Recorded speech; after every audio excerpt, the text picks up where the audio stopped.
નવસારી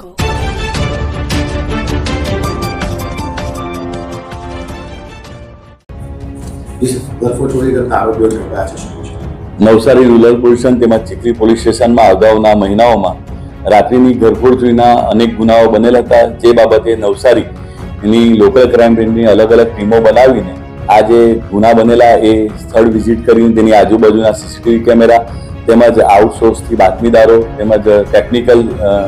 સોર્સથી આ આરોપીઓ માટેની સઘન શોધખોળ ચાલુ કરવામાં આવેલ હતી। જે અનુસંધાને લોકલ ક્રાઇમ બ્રાન્ચના પોલીસ અધિકારી અને કર્મચારીઓને બાતમી મળે કે સુઝુકી કંપનીની Swift Dzire car number GJ05CR 8248માં આ બે આરોપીઓ છે એ આ મુદ્દામાલ સાથેથી પસાર થનાર છે, જેથી એ લોકોએ નાકાબંધી કરીને નસીલપુર જે બુલેટ ટ્રેનની બ્રિજ નીચેથી બે આરોપીઓને આ કારમાં પકડી પાડવામાં આવેલ, જેનું નામ છે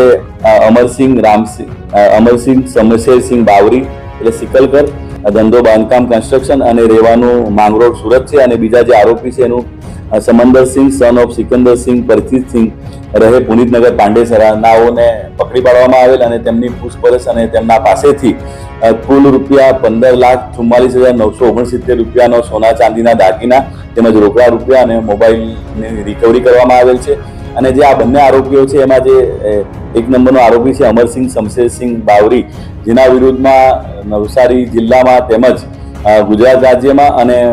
મુંબઈમાં પણ 12 જેટલા ઘરફોડ ચોરીના ગુનાઓ દાખલ થયેલા છે। અને જે સમંદરસિંહ છે સન ઓફ સિકંદરસિંહ પરિચિતસિંહ એના વિરુદ્ધમાં પણ એક ગુનો દાખલ થયેલ છે। આમ નવસારી જિલ્લા LCBની ટીમે સારી કામગીરીને જે અનડિટેક્ટ ગુનાઓ તેને શોધી કાઢીને મુદ્દામાં રિકવર કરવામાં આવેલ છે અને બીજા